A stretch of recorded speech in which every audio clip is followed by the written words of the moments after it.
यह तमिलनाडु के त्रिची जिले का एक गांव है, जहां राजगोपाल नाम के किसान रहते हैं।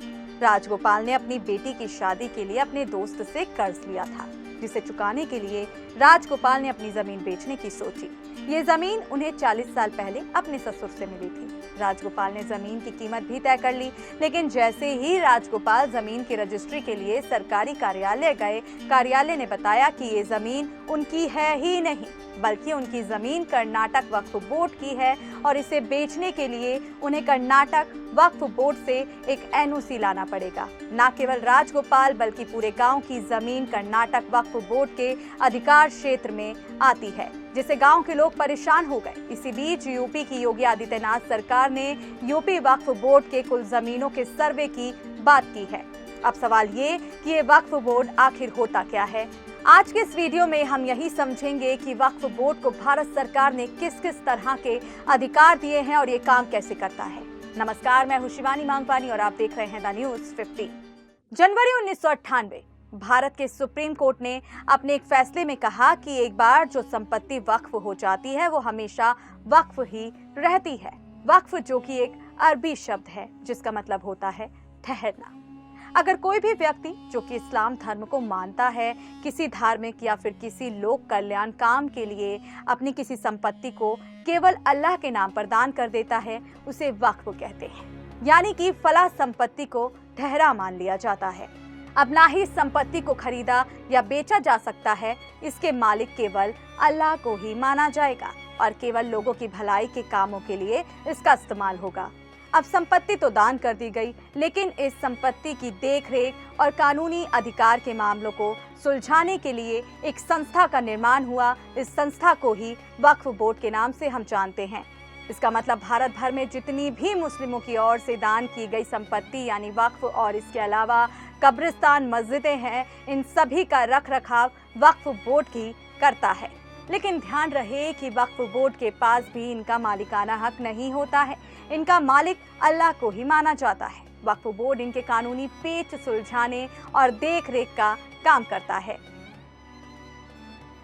वक्फ बोर्ड की स्थापना भारत सरकार ने साल 1964 में की, ताकि वक्फ में संबंधित जमीनों, कब्रिस्तान, मस्जिदों पर कोई भी निर्णय लेने के लिए ये संस्था केंद्र सरकार की मदद कर सके, उसे सलाह दे सके। साल 1995 और 2013 में इनमें कुछ बदलाव भी हुए। आज भारत में कुल 30 वक्फ बोर्ड हैं, राज्य और केंद्र के स्तर पर काम करते हैं। वक्फ की गई संपत्ति का लेखा जोखा उस राज्य के वक्फ बोर्ड ही करते हैं। इसी कारण जिस भी राज्य में विवाद होता है, वहां के वक्फ बोर्ड का नाम कार्यवाही में सामने आ जाता है। वहीं राज्य के वक्फ बोर्ड का गाइडेंस केंद्र का सेंट्रल वक्फ काउंसिल करता है, जो अल्पसंख्यक मामलों के मंत्रालय के अधीन है। इस काउंसिल के अध्यक्ष यूनियन मिनिस्टर होते हैं। फिलहाल इस पद पर मुख्तार अब्बास नकवी हैं।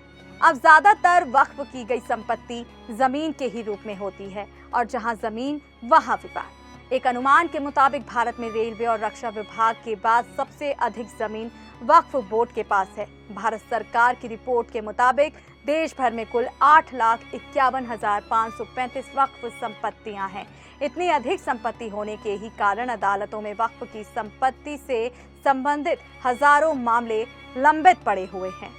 इसी कारण केंद्र सरकार भी चाहती है कि इन वक्फ जमीनों का डिजिटलाइजेशन हो, ताकि वक्फ की संपत्ति में पारदर्शिता लाई जा सके। आप उत्तर प्रदेश के ताजा मामले से इसे समझ सकते हैं। यूपी में वक्फ की संपत्ति पर हजारों करोड़ रुपए के घोटाले करने के आरोप लग रहे हैं, क्योंकि अधिकतर वक्फ की संपत्ति केवल कागजों पर ही दर्ज है। इसी कारण इसमें धांधली होने की उम्मीद बढ़ जाती है। इसीलिए यूपी की सरकार ने वक्फ बोर्ड के खिलाफ सीबीआई जांच बैठाने की भी बात कही है, ताकि वक्फ की संपत्ति का एक सही अनुमान लगाया जा सके, क्योंकि यूपी ही वो राज्य है जहां भारत में सबसे अधिक वक्फ बोर्ड की संपत्ति है। इससे ठीक उलट वक्फ बोर्ड का कहना है, क्योंकि ये संपत्ति अल्लाह के नाम पर होती है और इसका कोई वारिस नहीं होता, इसीलिए इन जमीन पर कब्जा करने के लिए बेवजह का विवाद खड़ा किया जाता है। ये बात ठीक भी है, किसी भी जमीन पर कब्जे करने के खिलाफ कार्रवाई होनी ही चाहिए। लेकिन सवाल ये कि जब देश भर में वक्फ बोर्ड के पास रेलवे और रक्षा के बाद तीसरी सबसे अधिक जमीन है, तो इतने बड़े संसाधन का उपयोग मुस्लिम समाज के उत्थान के लिए क्यों नहीं किया जा रहा? क्यों नहीं नैतिक बल दिखाते हुए संस्थान के सामने आकर सरकार के साथ पारदर्शिता लाने में सहायता करे, क्योंकि वक्फ बोर्ड की स्थापना भी इसी मकसद से की गई थी। वक्फ का इस्तेमाल जरूरतमंदों के लिए किया जाए, जिसमें किसी धर्म या जाति का नाम नहीं बताया गया था।